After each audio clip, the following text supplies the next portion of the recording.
Bueno, ¿cómo están todas, todos? Eh, Esta es parte de la clase asincrónica correspondiente a este sábado 7 de junio.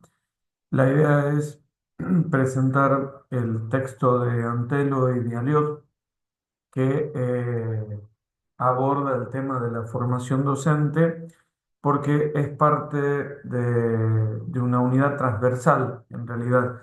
¿Se acuerdan que nosotros en el primer encuentro partimos de un breve relato que tenían que elaborar respecto de algún recuerdo de lo que había sido su trayectoria educativa? En aquel momento nos sirvió como para comenzar a plantear el tema del taller. Pero la idea es que en realidad la temática de la formación docente atraviesa todo el planteo de la formación en las prácticas. Es decir, atraviesa en realidad los tres talleres, el taller uno, el 2 y el 3, porque en cada una de estas instancias se los invita a, a poder no solo incorporar conceptos teóricos y referidos a la didáctica o a la pedagogía, sino también a repensarse en esa formación docente. Eh, es decir, la formación docente tiene una particularidad eh, que puede ser que en otras formaciones profesionales también se ve, pero que en la docencia, en el caso de la docencia, tienen una vitalidad o un valor vital, y que es el de la reflexión sobre la propia trayectoria educativa. Y la idea del capítulo es, de los capítulos que vamos a compartir, es analizar un poco por qué es importante esa reflexión eh, autobiográfica. El,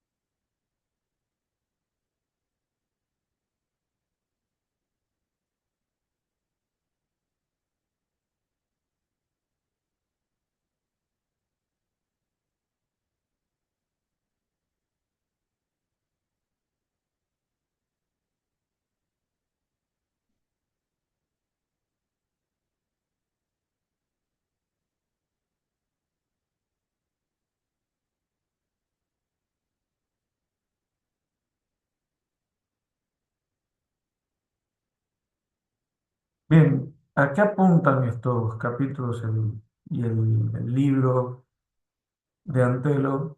Que justamente son el título es Los gajes del oficio de enseñar. En primer lugar, tratan de plantear lo que pueden ser las tensiones en el ser docente, especialmente a nivel de lo que simbólicamente representa la docencia, tanto a nivel social como a nivel personal, y la realidad de la docencia como profesión. Lo que ellos identifican es que hay una tensión entre estos dos aspectos, y que es una tensión que atraviesa a lo que es el rol docente en sí mismo. Eh, por eso van a tratar de poner de manifiesto estas tensiones entre la idealización y la realidad del ser docente, ¿no? Entre aquellos aspectos que tal vez incluso son los que nos motivan a elegir la docencia, ya sea por razones de modelos personales, de interés por lo que implica la docencia como vocación, como servicio incluso hacia otros, y las condiciones materiales y simbólicas en las cuales se ejerce la docencia hoy en día. Por eso el título, ¿no?, del libro, Grandezas y miserias de la tarea de enseñar, que va a marcar, digamos, todo lo que intentan eh, presentar. ¿Por dónde pasan esas tensiones? Hay distintos niveles. Por un lado están el nivel social, que tiene un gran peso, y el nivel institucional. ¿Por qué? Porque en cuanto al nivel social, la, la sociedad eh, pasó de tener una alta estima con respecto a la docencia, en lo que puede haber sido el origen del sistema educativo, la constitución de los sistemas educativos, en donde ese docente, funcionario del Estado, tenía un prestigio y un peso dado por ese mismo respaldo del Estado. En esa construcción de fines del siglo XIX, principios del siglo XX, se genera toda una imagen del docente y de la docencia que tenía mucho peso, ¿no? En esta eh, relación que se solía establecer a veces en el pueblo entre la figura del docente, del maestro, la maestra y el sacerdote, sobre todo en los pueblos tal vez del interior de nuestro país o en las poblaciones del interior en otros países, incluso europeos, en donde el cura y el maestro, la maestra, eran como la figura de máximo prestigio. Evidentemente, eso obedece a un contexto social, histórico, concreto, que es lo que se fue transformando en las décadas, en este siglo prácticamente o más de un siglo de existencia de los sistemas educativos. Entonces, frente a ese imaginario que solía aportar un prestigio y un valor propio, se presentan hoy en día una serie de dificultades que tal vez ya estaban presentes en aquella docencia del origen del sistema, pero que hoy impactan de un modo diferente e impactan mucho más profundamente por los mismos cambios sociales que se fueron dando. A veces hay una cierta desproporción entre las expectativas y la realidad, sobre todo para quienes aspiran o tienen en su imaginario tal vez algunos resabios de esa imagen, que pese a que ya hace mucho que se ha transformado y que ha cambiado, sin embargo, puede seguir estando latente en lo que es nuestra forma de ver la docencia, ¿no? Una figura que goza de una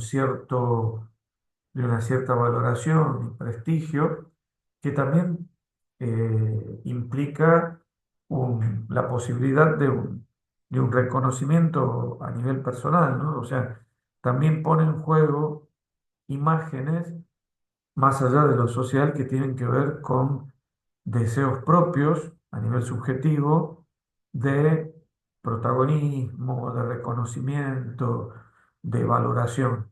Entonces, entre estos deseos y expectativas y la realidad que a veces se plantea en la docencia, marcan los autores esta desproporción. Eh, ¿Y por qué una desproporción? Porque justamente toda idealización implica una exageración, por así decirlo, un llevar al límite el imaginario o lo que representa una figura, en este caso la de la docente, el docente. Y la realidad, lo que uno puede hacer en el día a día del aula, en lo cotidiano, muchas veces es mucho más limitado, tanto por limitaciones materiales como por las propias limitaciones humanas. O sea, no siempre hay, eh, no siempre se dan las posibilidades de que se descolle en el ejercicio docente, ¿no? Siempre va a haber muchas situaciones que le van a poner límites y nos enfrentan también con una limitación a nosotros como docentes.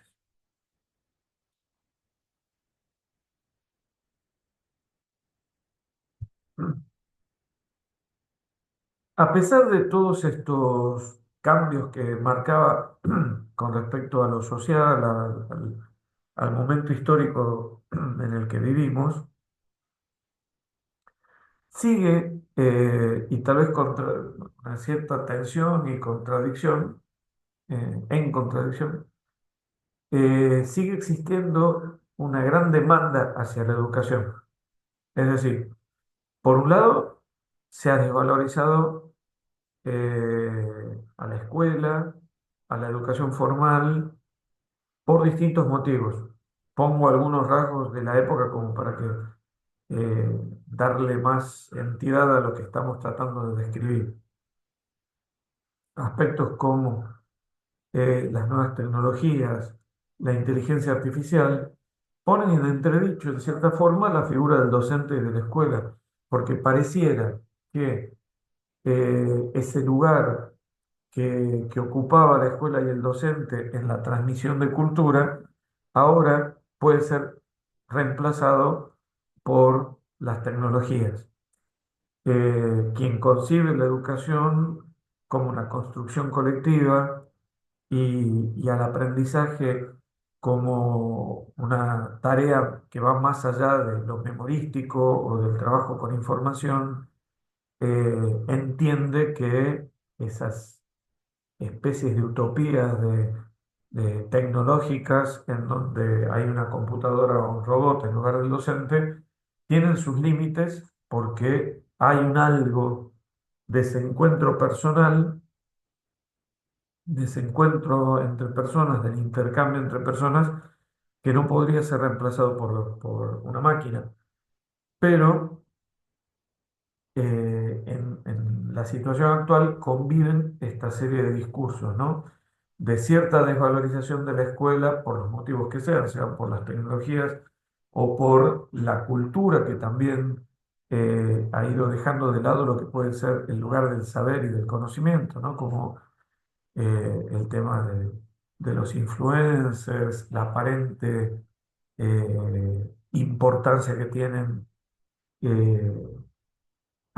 Incluso muchas veces que pareciera que más allá de lo que puedan haber estudiado o no, ese poder ganar dinero y vivir de un canal de TikTok, de YouTube o de Instagram, que genera una serie también de otros imaginarios eh, y de ideales con respecto a lo que puede ser el futuro para los estudiantes.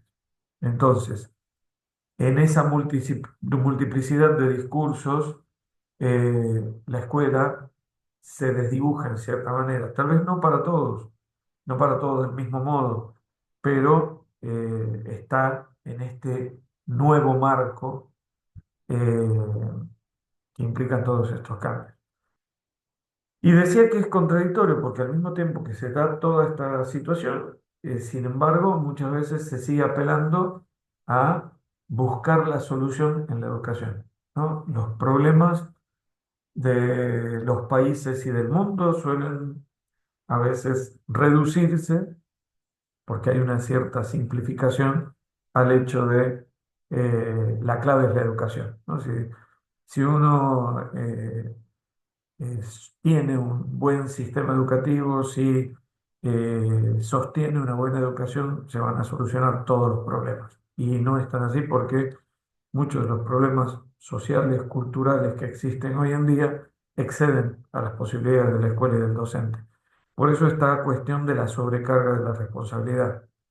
Entonces, paradójicamente, al mismo tiempo que se desgasta a, a la figura de la escuela y de la docencia, se le siguen exigiendo muchas respuestas y, y se le sigue cargando o sobrecargando a la función y al rol docente.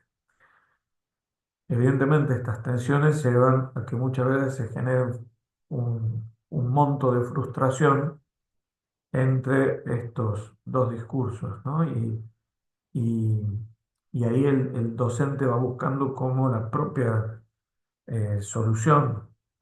Hay muchos enfoques desde la psicología en general y de la psicología educacional en particular que abordan el tema del malestar docente y de las características propias que tiene la docencia y la profesión docente en su ejercicio. Porque esos dobles discursos y esa sobrecarga de, de peticiones, evidentemente, según cómo se asuman en lo subjetivo, pueden llevar a un monto grande de frustración. Eh, Evidentemente que la primer clave como para poder resolver esas tensiones es tener una mirada realista de lo que podemos hacer y de qué cosas no podemos hacer, aunque uno abogue siempre por buscar los modos de encontrar la estrategia didáctica que funcione con un grupo, de generar propuestas que sean atractivas y que sean motivadoras. Pero bien, eso no funciona en forma automática y, y es también el enfrentarse a esos límites eh, donde se va jugando el rol docente.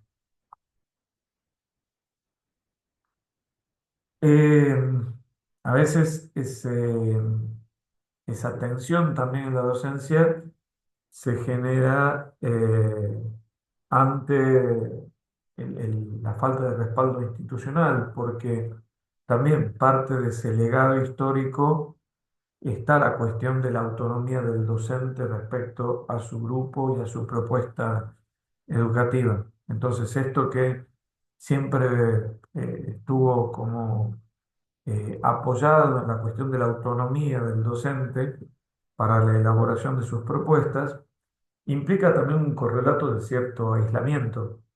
No necesariamente, pero lo puede traer aparejado.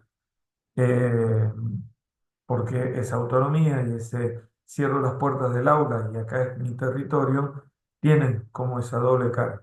Por un lado, esa autonomía y por el otro lado, lo que puede ser el aislamiento. Y a veces es un aislamiento que también conviene porque, como dice el dicho, el hilo se corta por lo más fino. Entonces, lo que pasa dentro del aula eh, es responsabilidad del docente, técnicamente lo es así, incluso en términos legales. El, pero bien, hay también una dimensión institucional que importa, ¿no? Ustedes están haciendo observaciones de instituciones y lo que pasa en el aula no es solamente resultado de la interacción entre un docente y un grupo. Eso se da también en el marco de una institución. Entonces, el funcionamiento institucional también atraviesa lo que puede ser la realidad del aula y por eso eh, la estrategia educativa debe ser una estrategia colectiva, una estrategia de la escuela como tal. No debería darse esta situación de aislamiento.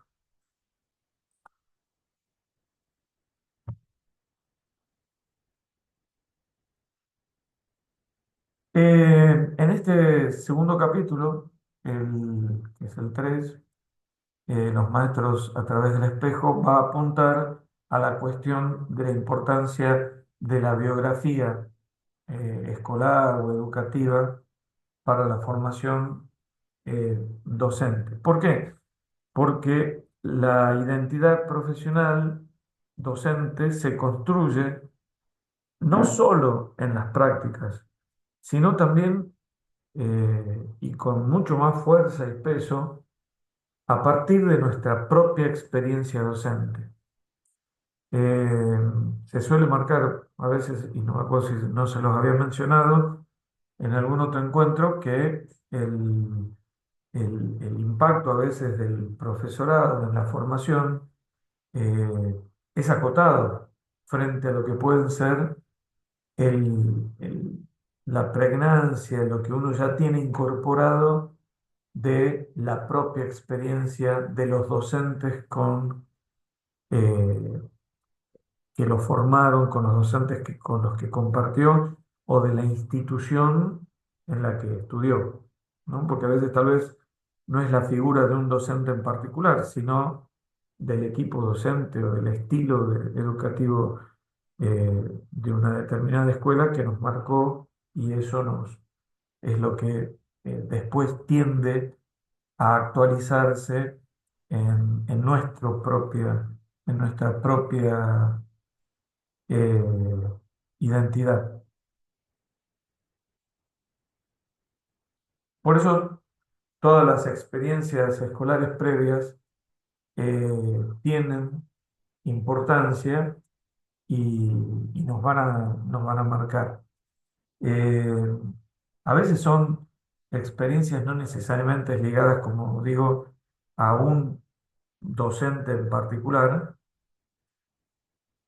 sino que pueden tener que ver con el equipo docente o con la escuela, o a veces también con la etapa, cómo uno vivió eh, una determinada etapa escolar y los sabores y sinsabores que pueden haber generado esa etapa en uno mismo, ¿no? Entonces, ya sea que desde un cierto espíritu de redimir esa etapa quiere volver, ¿no? A reeditar y reelaborar en cierta manera lo que fue en el caso de la secundaria, la adolescencia, eh, o porque fue una etapa rica en experiencias, en vínculos, y de alguna manera quiere volver eh, desde lo que significó esa etapa, ¿no? O sea, también la secundaria como etapa de la adolescencia puede llegar a ser un aspecto que nos marque y que esté ahí en el trasfondo, en el inconsciente de ese deseo de ser docente. Ahí por eso desde los aportes del psicoanálisis se ha escrito mucho con respecto a las imágenes que se juegan, ¿no? De hecho que Freud habla de tres profesiones imposibles, el psicoanálisis, la política y la docencia, porque en cada una de esas profesiones hay una especie de vacío, de hueco a llenar que en realidad nunca se va a poder satisfacer, ¿no? O sea, hay un deseo que en el caso de la docencia pasa por el tema de la formación, de formar a otros que siempre es un deseo inacabado, porque el otro es un ser libre, el otro es un ser autónomo, el otro nos desborda en cierta manera y siempre va a estar puesto en juego ese desborde y ese exceso que nunca se puede colmar. Por eso también la idealización, ¿no? La idealización tiende a ver solamente los aspectos positivos y absolutos de la figura docente, una figura que por esa misma, por ese mismo grado de absoluto que tiene, es inalcanzable, ¿no? Entonces, una de las cosas que uno como docente tiene que elaborar en su propia formación es el hecho de saber aceptar los límites, reconocer las propias falencias y las virtudes, apoyarse en esas virtudes, pero ver, reconocer los límites para poder darle como un enfoque más real a esa identidad docente y que no se nos vuelva en contra, ¿no? En en una cuestión idealizada. Eh, Una de las dimensiones de ese rol docente a construir es el de la autoridad. Eh, Ninguna práctica es suficiente como para generar la autoridad porque la autoridad ya no está dada, como lo muestra la viñeta, por lo que era el rol docente, como puede haber sido hace 40 50 años, en donde el mismo sistema y el prestigio social le daban al rol docente esa autoridad, ¿no? El cargo ya venía con la autoridad, el nombramiento ya venía con la autoridad porque el mismo sistema lo daba. Hoy por hoy, toda esta fragmentación y transformación que se ha ido dando sociocultural y de la escuela, la autoridad docente se construye en el vínculo con los otros. Entonces, eh, el rol docente que requiere de la autoridad implica, sobre todo en el nivel medio, en el terciario por una cuestión de edades, se juega de otro modo, pero ese equilibrio entre vinculación, incluso con un cierto grado de compromiso emocional, que nunca es el de la amistad ni el de la paridad, pero sí de cierta cercanía, de reconocimiento del otro en términos personales, eh, y al mismo tiempo de puesta de límites, de distancia, de cierta objetividad como para poder marcar también aquellos aspectos que el otro tiene que trabajar en su proceso de aprendizaje. Entonces, la autoridad se construye en ese interjuego de cercanía y distancia. Eh, Como ven, y por el enfoque que estamos dando a estos dos capítulos de Aliodi y Antelo, eh, hay una necesidad de una reflexión sobre quién soy y sobre mi biografía para poder explicitar aquellos rasgos que pueden aparecer el día de mañana en el ejercicio docente. Eh, por ejemplo, no es menor también la necesidad de reflexionar sobre el lugar del poder en mi forma de ser y en mi forma de vincularme con los demás, porque eso se vuelve a reeditar en la educación. Y hay una necesidad que tiene que ver con la de formar ciudadanos y de los objetivos pedagógicos de la escuela, de poder desmontar lo que pueden ser rasgos, incluso tal vez autoritarios en mi propia forma de ser, porque eh, la, la experiencia de la formación docente o de la formación de ciudadanos como docente tiene que pasar por un ejercicio también democrático en el aula. Entonces, eh, de nuevo, esa necesidad de un equilibrio entre puesta de límites que a veces pueden llegar a ser el tema de el- eh, no sé, la sanción incluso a nivel de la convivencia o de la evaluación y la calificación negativa cuando así lo requiere la instancia, por ejemplo, evaluativa, pero que eso se ponga en juego siempre dentro del marco de diálogo y de reconocimiento del otro, ¿no? No como, eh, por ejemplo, desde un carácter punitivo. Algo que solía pasar mucho en la escuela, ¿no? El hecho de te portaste mal, te pongo un uno. Eh, en cualquier disciplina que sea, no hay un correlato entre convivencia y comportamiento y calificación.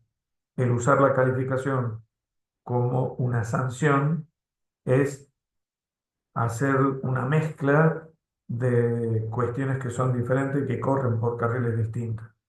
Lo que es el aprendizaje y la evaluación de los contenidos y lo que es la convivencia, incluso aunque sea necesaria una sanción, pero que nunca va a ser la nota, que no puede ser la nota o no puede ser la evaluación, ¿no? Entonces, en todos esos detalles se van jugando esta necesidad de reflexionar y de ir tomando en cuenta de cómo fue mi recorrido, qué tengo aprendido y como digo, las prácticas no van a sacar todo eso porque van a ser instancias de práctica, breves, acotadas, con un cierto grado incluso de artificialidad. Lo real va a salir en el aula, ¿no? Cuando esté con los grupos y se pongan en juego. Y ahí voy a necesitar volver sobre todo esto para recalcular, como se suele decir, y ver en dónde estamos. Las conclusiones. Entonces, brevemente, hay una serie de tensiones en el oficio de enseñar que tienen que ver con las expectativas sociales y las propias y la realidad, con los pedidos sociales y los límites que tiene la docencia.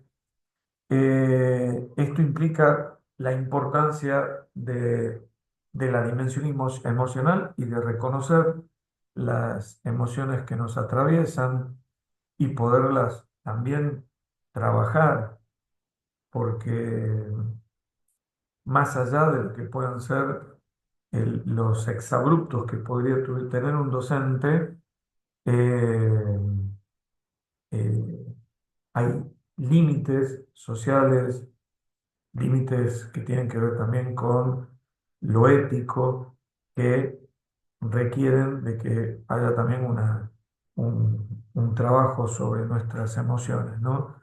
Hoy por hoy nadie justificaría un docente que se, hablando mal y pronto, se le suelte la cadena y no sé, se vaya en exabruptos con estudiantes. Eh, Se podrá comprender la situación, pero no se va a justificar. Y es ahí donde uno tiene que tener en cuenta las emociones. O también el propio reconocimiento de que a veces podemos estar en el aula y no estar en el mejor de los días. Y va a ser también parte del, de nuestro ejercicio docente el tomar conciencia de cómo estamos y, y actuar, ¿no? Con respecto a eso. Que a veces es simplemente eso. Hay incluso una propuesta didáctica que se llama toma de contacto que orienta al comenzar siempre las clases, estoy pensando también en los estudiantes, de partir de cómo estamos hoy, ¿no? ¿Cómo me siento y cuál es el punto de partida de la jornada? Eh, por todo lo que venimos diciendo, es que se hace necesario esta reflexión sobre las experiencias, ¿no? ¿Cómo fue nuestra escolaridad? ¿Qué significó el pasaje por la primaria, por la secundaria? por la universidad, eh, aunque a veces parezca que son poco significativas, siempre algún tipo de huella nos van dejando. Como digo, a veces ligadas a personas en concreto, a veces a la institución, a veces a circunstancias particulares. Eh, esto tiene más que ver con una posteriori, ¿no?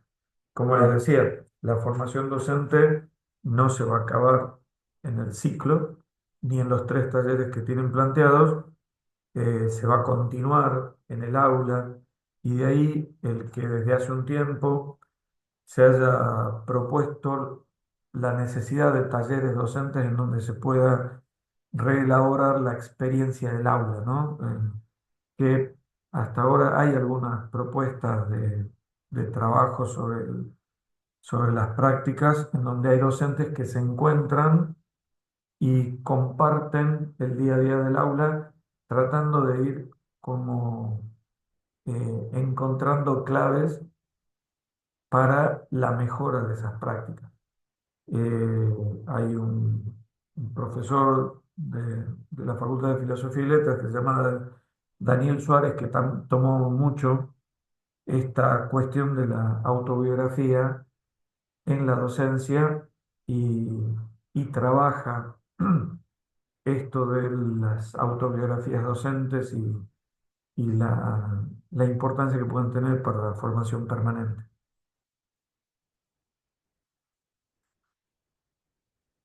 Y entonces terminamos un poco como empezamos, porque como empezamos el taller, ¿se acuerdan que vimos el video de Zoom y cómo ahí estaba aplicado a la cuestión de enfocar las temáticas y la necesidad del- de hacer un recorte cuando uno va a observar? En ese momento era desde el punto de vista metodológico, pero uno lo puede resignificar en este contexto, eh, justamente por el valor que tiene el afuera de toda la escuela y de lo puntual en el ejercicio docente. Pongo algunas cosas que pueden caer de maduro, pero el tema salarial, de la precarización laboral, de las condiciones materiales del ejercicio de la docencia, de la falta de recursos, pero así también de el disfrute en el contacto con los estudiantes, en la satisfacción de cada logro de aprendizaje, de el descubrimiento o lo maravilloso de poder conectarme y hacer que otros se conecten con el conocimiento y descubran algo nuevo, son como dos aspectos que conviven y que conviven en el marco de toda esta situación que, que describíamos, ¿no? Entonces, son las dos cosas. Tal vez la clave en ese sentido para poder eh, sobrellevar la docencia sea en esta clave de lo vincular y del vínculo incluso con la profesión, sea el poder conectarnos con el deseo, con el disfrute de lo que se puede dar dentro del aula, ¿no? Más allá de estas tensiones, es la clave que nos puede llegar incluso a hacer o a poder sobrepasar, traspasar esas tensiones. Bien, hasta aquí llegamos. Esta es la propuesta de la clase de hoy.